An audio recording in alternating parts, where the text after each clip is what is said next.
Jake Morrison floated in the observation deck of the research vessel Aurora, watching the stars drift past the massive viewport.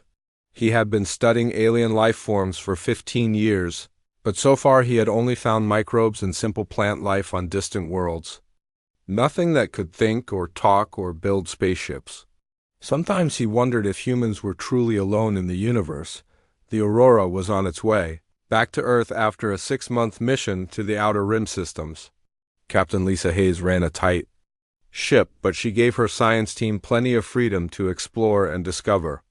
Jake appreciated that about her. She understood that real discoveries could not be rushed or forced. Jake was reviewing data from their last planetary survey when his instruments started beeping. The sound was urgent and demanding, cutting through the quiet hum of the ship's systems. He quickly moved to his workstation and began checking the readings. What he saw made his heart race. There was an energy signature unlike anything in their databases. It was complex and patterned, clearly artificial. The signature was coming from somewhere near the Kepler 442 system, about 3 light-years from their current position. Jake ran the readings through every filter and analysis program he had. The results were consistent. This was technology, and it was not human. Jake grabbed his datapad and rushed to the bridge. Captain Hayes was discussing navigation routes with her first officer when Jake burst through the doors. She looked up at him with raised eyebrows. Jake was usually calm and methodical, not the type to run around the ship in excitement. "Captain, you need to see this," Jake said, trying to catch his breath. He handed her the datapad and waited as she reviewed the readings. Her expression grew serious as she understood what she was looking at. "Are you certain about this data?" she asked. "I have run it through every test I can think of," Jake replied. "This is definitely artificial technology, and it is definitely not from Earth or any of our colonies." Captain Hayes called for a senior staff meeting in the main conference room. Within minutes, the ship's department heads had gathered around the polished metal table. Jake presented his findings to the group, explaining the energy patterns and what they might indicate about the source. Commander Rick Stone, the ship's military advisor, was skeptical. "Could this be some kind of natural phenomenon that we have not seen before?" he asked. "Space is full of strange energy readings." "The patterns are too regular and too complex," Jake explained. "Natural phenomena do not create mathematical sequences like this. Whatever is generating this signal was designed and built by intelligent beings." The room fell silent as everyone absorbed the implications. If Jake was right, they had detected the first evidence of alien intelligence in human history.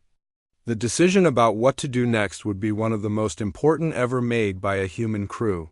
Captain Hayes studied the star charts on the main display. "How far out of our way would it be to investigate this signal?" she asked. "About 18 hours of travel time," replied Lieutenant Amy Foster, the navigation officer. "We have enough fuel and supplies for the detour." "The Earth authorities will want to know about this immediately," Commander Stone said. "We should send a message back to headquarters and wait for instructions." Captain Hayes shook her head. "Any message will take months to reach Earth, and their reply will take just as long. By the time we get authorization, whatever is out there might be gone. This could be our only chance." Jake felt a surge of excitement as he realized the captain was considering the investigation. This was the moment he had dreamed about his entire career. The chance to make first contact with an alien civilization. "What are the risks?" Captain Hayes asked. "Unknown," Commander Stone admitted. "We have no idea what we might be dealing with. The aliens could be peaceful explorers like us, or they could be hostile. Their technology is clearly advanced if we can detect it from this distance. On the other hand," Jake added, "they have made no aggressive moves toward us. If they wanted to attack human ships, they have probably had plenty of opportunities by now." Captain Hayes stood up and walked to the viewport, looking out at the stars. The crew waited quietly for her decision. Jake could feel his pulse pounding as the seconds ticked by. "We are explorers," she finally said. "This is why we are out here, to discover new things and expand human knowledge. We cannot pass up the greatest discovery in human history because we are afraid." She turned back to the group. "Set course for the energy signature." All departments should prepare for possible first contact with an alien species. We will approach slowly and carefully, with all sensors active and weapons ready but not targeted. The next 18 hours passed slowly for Jake. He spent most of the time reviewing everything humans knew about potential alien contact. The theories and protocols seemed inadequate now that they were actually facing the situation. How do you communicate with beings who might think in completely different ways? How do you show peaceful intentions to creatures who might not even understand the concept? As they approached the source of the signal, their sensors began picking up more detailed information. There was definitely an object out there, about the size of a small building. It appeared to be made of some kind of crystalline material that glowed with soft blue light. The object was not moving under its own power, but seemed to be drifting freely through space. It looks like some kind of beacon or message probe, Jake told the captain as they studied the sensor readings. The energy pattern suggests it is designed to attract attention and communicate information. Captain Hayes nodded. Can we bring it aboard safely? The energy readings are stable and not dangerous, reported Chief Engineer Paul Clark. We can use the cargo bay tractor beam to pull it into the ship. The process took several hours, but eventually the alien object was secured in the Aurora's main cargo bay. Jake suited up and entered the bay with a full sensor kit, accompanied by 2 security officers. The object was beautiful up close, like a massive piece of carved crystal that seemed to glow from within. As Jake approached with his sensors, the object suddenly activated. Bright light filled the cargo bay, and a holographic image appeared above the crystal. The image was of a female figure, clearly humanoid but with features that were too perfect to be human. Her skin had a faint silver sheen, and her eyes were larger and more luminous than any human eyes Jake had ever seen. The holographic woman looked directly at Jake and spoke in perfect English. Greetings, human explorers. I am Zara of the Villani people. We have been waiting for your species to develop the technology to find this message. We wish to meet with you and discuss matters of great importance to both our peoples. The holographic woman continued speaking while Jake stared in amazement. Her voice was musical and warm with an accent he could not place. We have observed your species for many cycles as you developed space travel and explored your local systems. You have shown qualities that we find most interesting and valuable. Jake activated his communication device to speak with the bridge. Captain Hayes, are you seeing this? We are recording everything, came the captain's voice through his earpiece. Continue the interaction and see what she wants. Zara's hologram smiled at Jake, and he felt an odd sensation as if she was looking directly into his soul. You are Dr. Jake Morrison, specialist in alien biology. Your mind is curious and open, which makes you an ideal candidate for our first meeting. How do you know who I am? Jake asked, trying to keep his voice steady. This beacon has been scanning your ship since you approached. We learn quickly about those we encounter. Your species fascinates us because you are so different from other intelligent races we have met. Jake stepped closer to the crystal, his scientific curiosity overcoming his nervousness. What makes humans different? You will understand when we meet properly, Zara replied. But first, we must ask if you are willing to participate in what we call a truth ceremony. It is how my people establish trust and understanding with new species. What does this ceremony involve? Jake asked. Complete honesty and openness between our species. No secrets, no hidden thoughts, no barriers of any kind. It is the only way to build real trust between peoples who are so different from each other.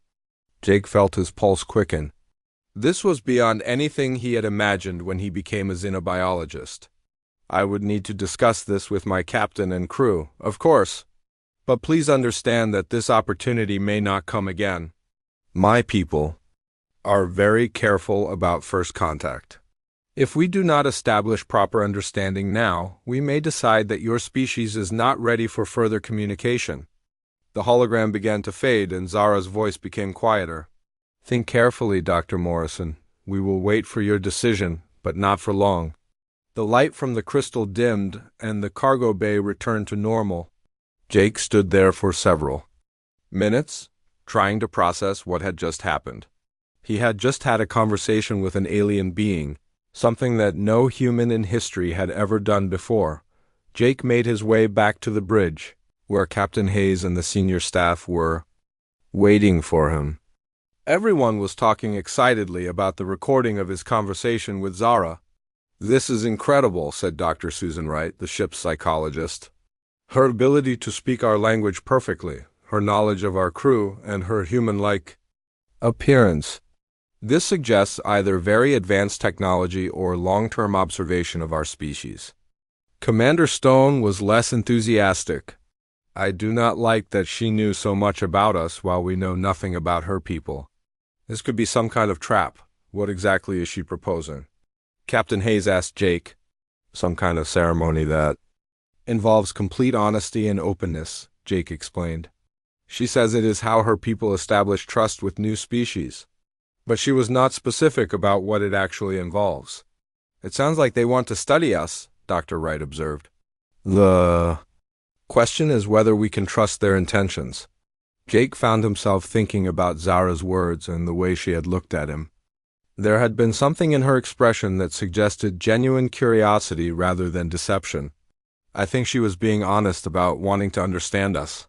Her people seem to have very different social customs than we do. "That is exactly what worries me," Commander Stone said. "We have no idea what their customs might involve. This truth ceremony could be anything from a simple conversation to some kind of mind control." Captain Hayes studied the data from the encounter. "What is your gut feeling, Jake?" "You are the one who spoke with her." Jake considered the question carefully. "I think they are genuinely curious about humanity, and I think this might be our only chance to establish contact with them. If we refuse, they might decide we are too primitive or too fearful to be worth their time." "But what if it is dangerous?" Dr. Wright asked. "We have a responsibility to protect the crew and to return safely to Earth with this information." "On the other hand," Jake replied, "we also have a responsibility to humanity to make the most of this opportunity." First contact with an alien species could change everything about how humans see themselves and their place in the universe. The debate continued for hours as the crew tried to weigh the risks and benefits of proceeding with the alien ceremony. Some argued that they should return to Earth immediately and let the authorities decide how to handle the situation. Others felt that this was a once-in-a-lifetime opportunity that could not be wasted. Finally, Captain Hayes called for a vote among the senior staff. The decision was close, but the majority agreed to proceed with caution. They would allow Jake to participate in the ceremony, but with full monitoring and backup plans in case something went wrong.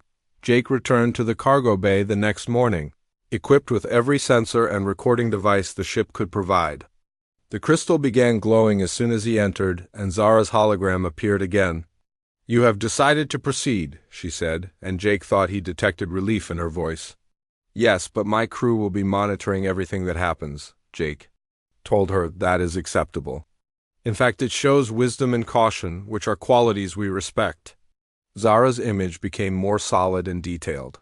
"Are you ready to begin the truth ceremony?" Jake took a deep breath and nodded. "I am ready." "Then let us start with the first part of the ceremony. I will show you my true form, without the disguise I have been using to make you more comfortable." Zara's appearance began to shift and change.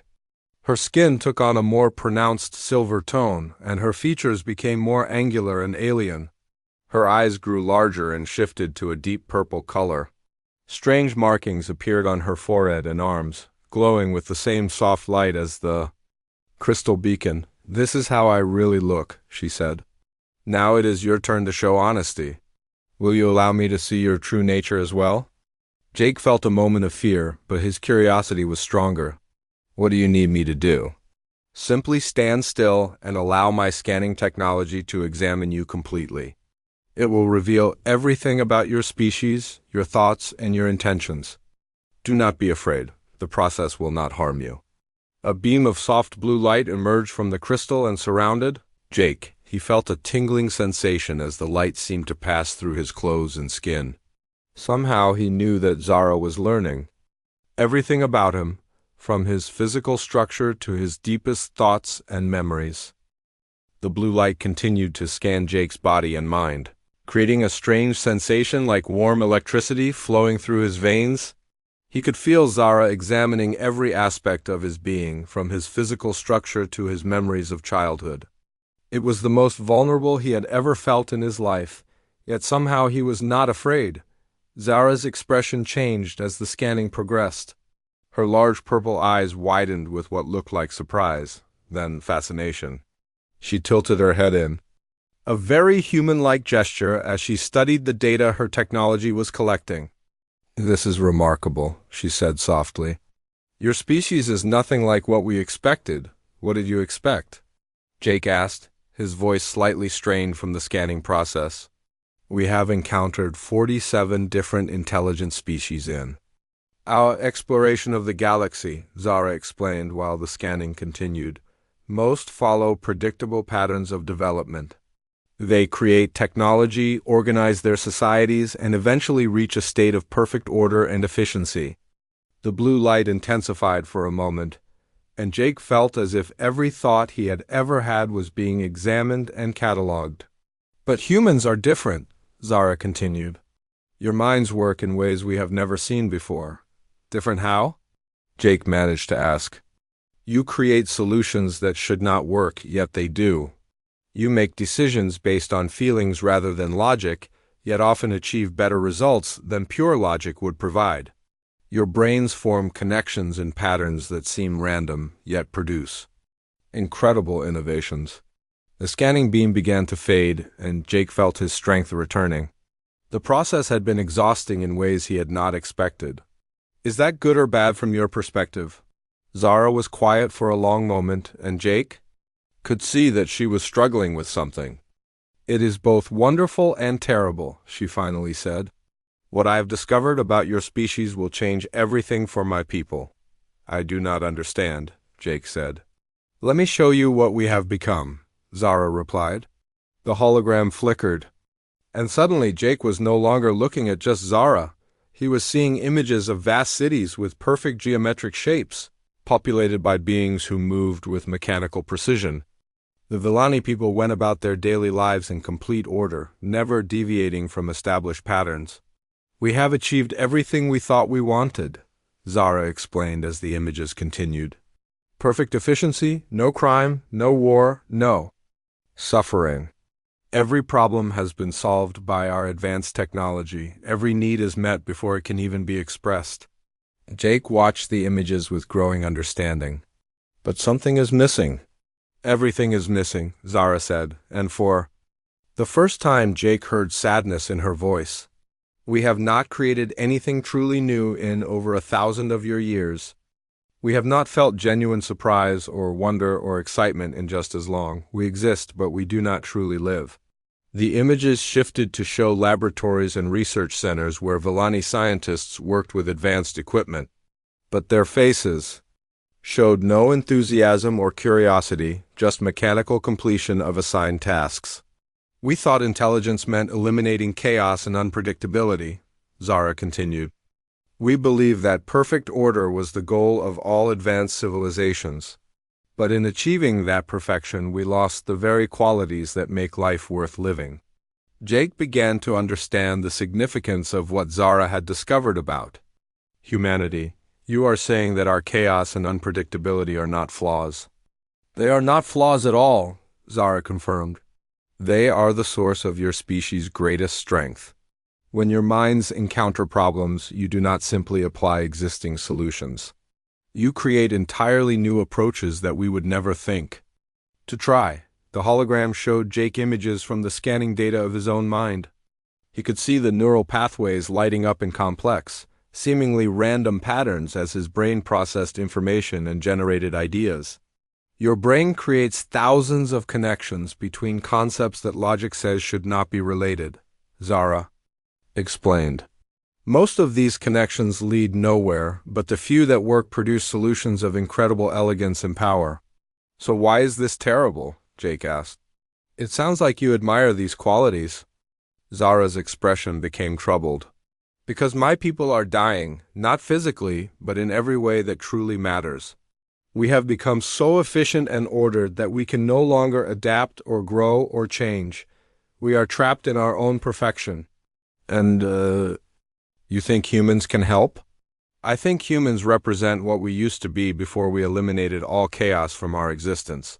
Your species still has the spark of creative chaos that drives real innovation and growth.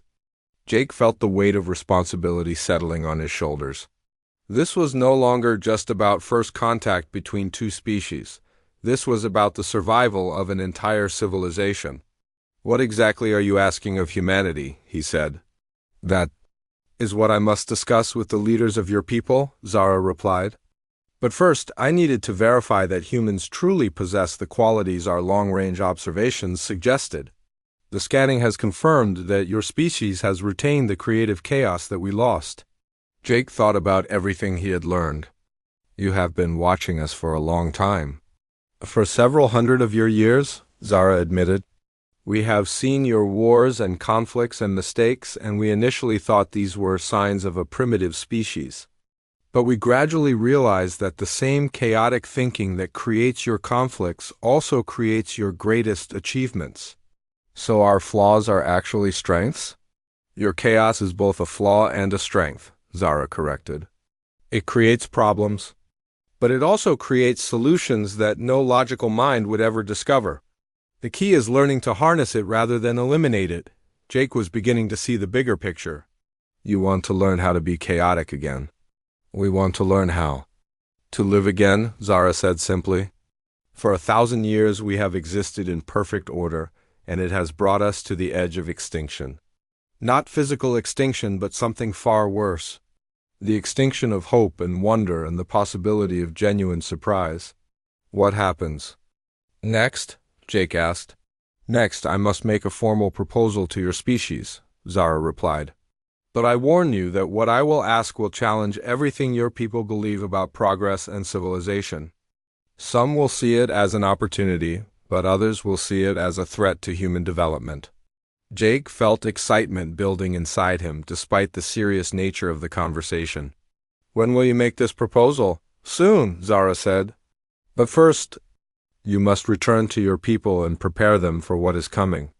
Tell them that the Villani have watched humanity grow and develop, and we believe your species may hold the key to saving not just ourselves, but many other civilizations that have fallen into the same trap of perfect order. The crystal began to dim, signaling that their conversation was ending. Will I see you again? Jake asked. Very soon, Zara promised. And when we meet next time, I will show you wonders that will change how humanity sees its place in the universe. Jake returned to the bridge feeling like his entire understanding of the universe had changed. Captain Hayes and the senior staff were waiting for him, their faces filled with anticipation and concern. The weight of what he had learned pressed down on him as he tried to figure out how to explain it all.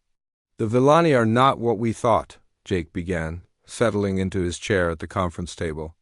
They are not explorers or conquerors. They are a dying civilization, and they think humanity might be able to save them. Commander Stone leaned forward with suspicion. Save them from what? From themselves, Jake replied. They have created a perfect society with no conflict, no chaos, and no unpredictability. But in doing so, they have lost the ability to create, to innovate, or to truly live. Dr. Wright looked puzzled. How can perfection be a problem? Jake spent the next hour explaining everything Zara had told him about Villani society and their 1,000 years of stagnation. He described how their pursuit of perfect order had eliminated the very qualities that made life meaningful and progress possible. So they want us to teach them how to be chaotic again? Captain Hayes asked when Jake finished his explanation. It is more complicated than that, Jake replied. Zara is going to make a formal proposal to humanity, but she warned me that it will be controversial. Some people will see it as an amazing opportunity, while others will view it as a threat. What kind of proposal? Commander Stone demanded. She did not give me the details, but I think they want some kind of partnership or exchange with humanity. They have advanced technology that could benefit us greatly. But they need something from us that is much more valuable than technology. Which Is what exactly? Dr. Wright asked. Our humanity itself, Jake said. Our creativity, our ability to think in unexpected ways, our willingness to take risks and make mistakes. Everything that makes us human is what they have lost. The room fell, silent as everyone absorbed the implications. Captain Hayes finally spoke. When is she planning to make this formal proposal? Soon, Jake replied.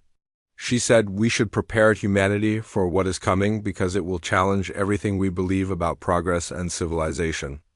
Over the next 2 days, the crew of the Aurora worked frantically to compile all their data and observations about the Villani contact. They knew that this information would need to be transmitted to Earth as quickly as possible. Even though the message would take months to arrive, on the third day, the alien crystal began glowing again, brighter than ever before. This time, when Zara appeared, she was not alone. Several other Villani figures materialized around her, all showing the same perfect features and silver-toned skin. Greetings, crew of the Aurora, Zara said. I am ready to present our formal proposal to your species. Please record this message for transmission to your leaders. Captain Hayes activated all recording systems as Zara began to speak again. People of Earth, I am Zara, speaking for the Villani Collective. We are an ancient civilization that has watched your species develop for many centuries. We have observed your struggles, your conflicts, your mistakes, and your triumphs. What we have seen gives us hope for both our peoples. Zara gestured to her companions. We offer humanity a place in the galactic community. We can share with you technologies that will extend your lives, eliminate disease, and allow you to travel between the stars as easily as you now travel between your cities. Jake felt his heart racing as he listened to the incredible offer.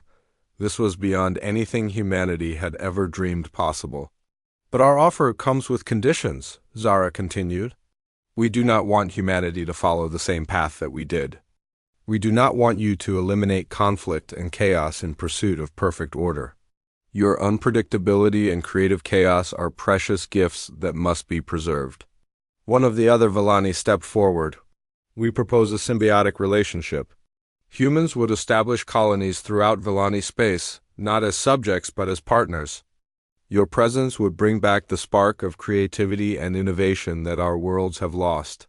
In return, Zara added, we would gradually share our technologies with humanity, but slowly and carefully to avoid overwhelming your natural development. The goal is not to make you like us, but to help us remember how to be like you once were.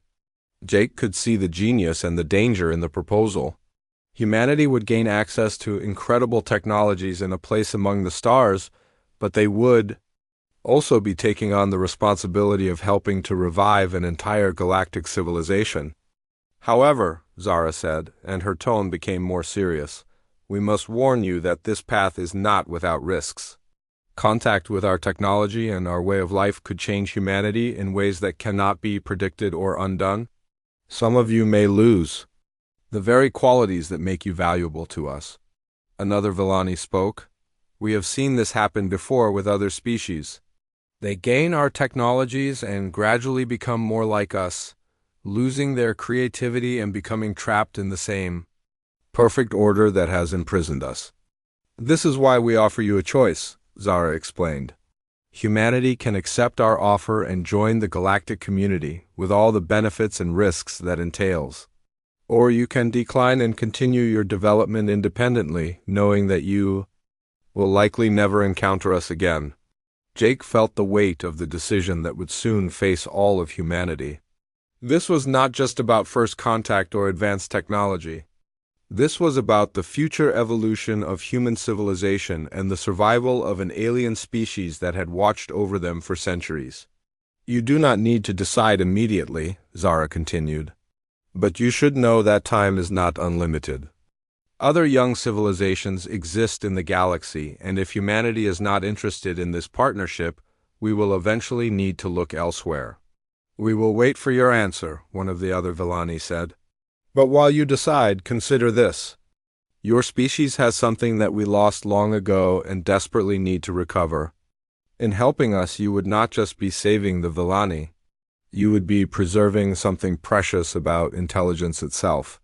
Zara looked directly at Jake through the recording. Dr. Morrison understands what we are offering and what we are asking. The choice belongs to all humanity, but the consequences will affect not just your species, but all intelligent life in this part of the galaxy. The holograms began to fade. We will return in one of your years for your answer, Zara said.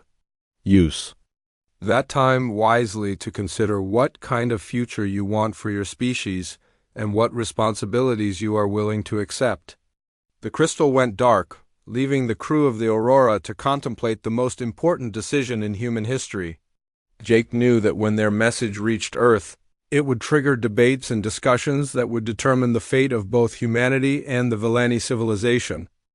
The message from the Aurora reached Earth 8 months later, causing the biggest upheaval in human history. World leaders, scientists, philosophers, and ordinary citizens debated the Villani proposal with an intensity that had never been seen before. Some called it humanity's greatest opportunity, while others warned it could be the end of human independence. Jake had returned to Earth as the most famous person on the planet.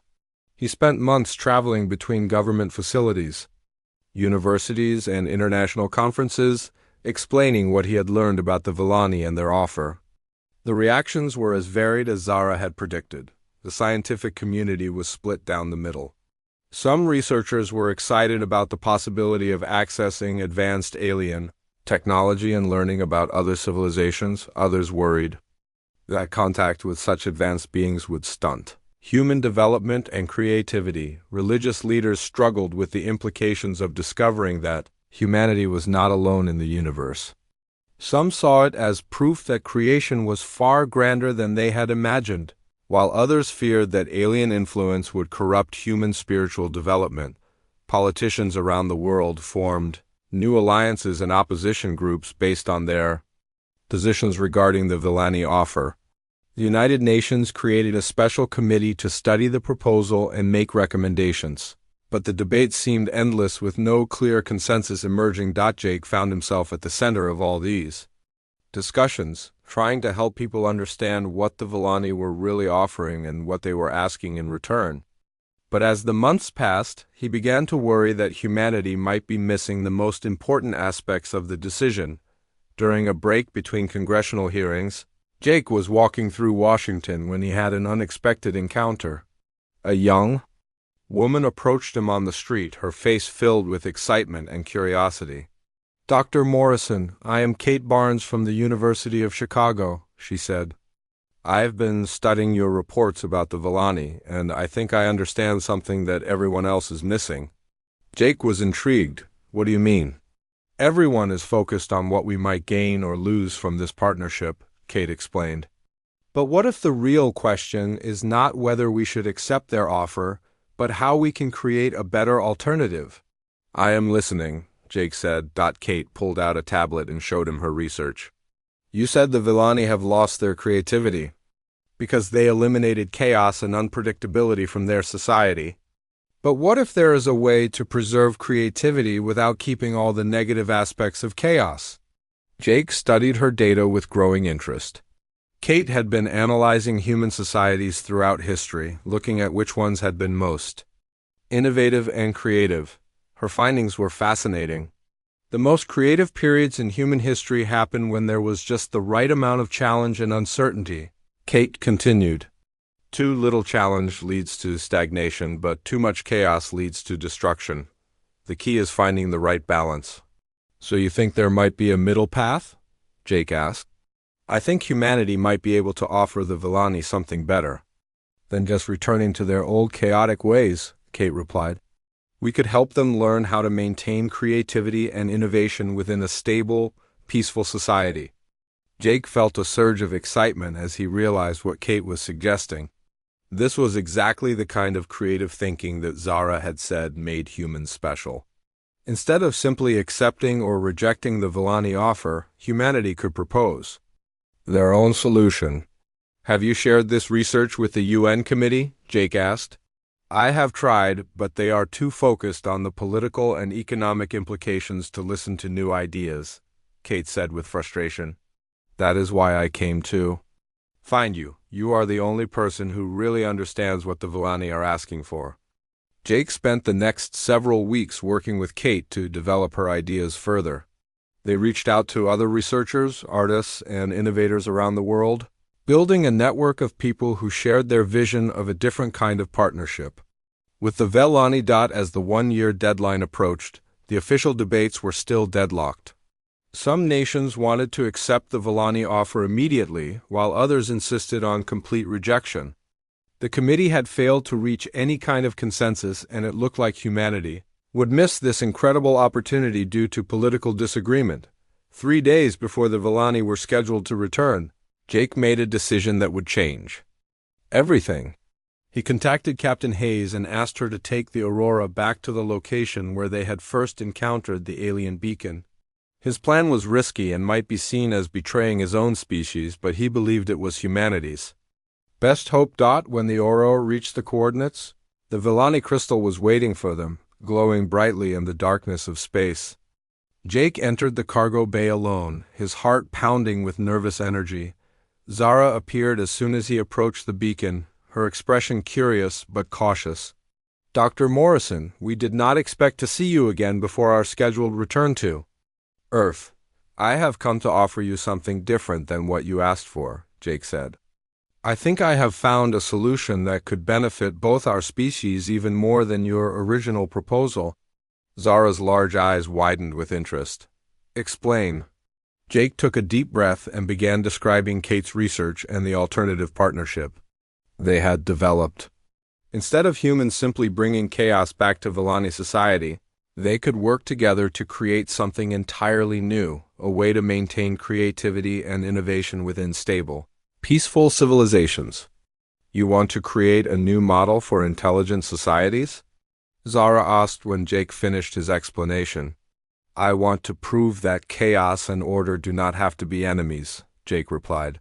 "Humans have learned some hard lessons about finding balance between freedom and stability.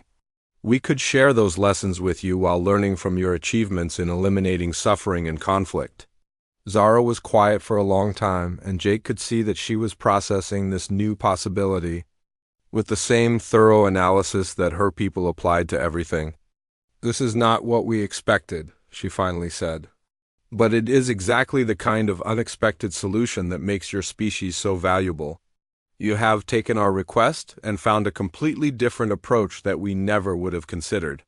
"Will your people accept this alternative?" Jake asked. "I believe they will," Zara replied with something that looked like excitement. "This offers us hope for genuine renewal rather than just returning to our chaotic past. And it offers humanity the chance to shape the future of galactic civilization rather than just joining it." Jake smiled as he realized that, once again, human creativity had found a solution that nobody else had imagined. The partnership between humans and Villani would not be what either species had originally envisioned, but it would be something far better, a true collaboration that could benefit all intelligent life in the galaxy. "When do we begin?" Jake asked. "Immediately," Zara replied. "We have wasted enough time being perfect. It is time to learn how to truly live again."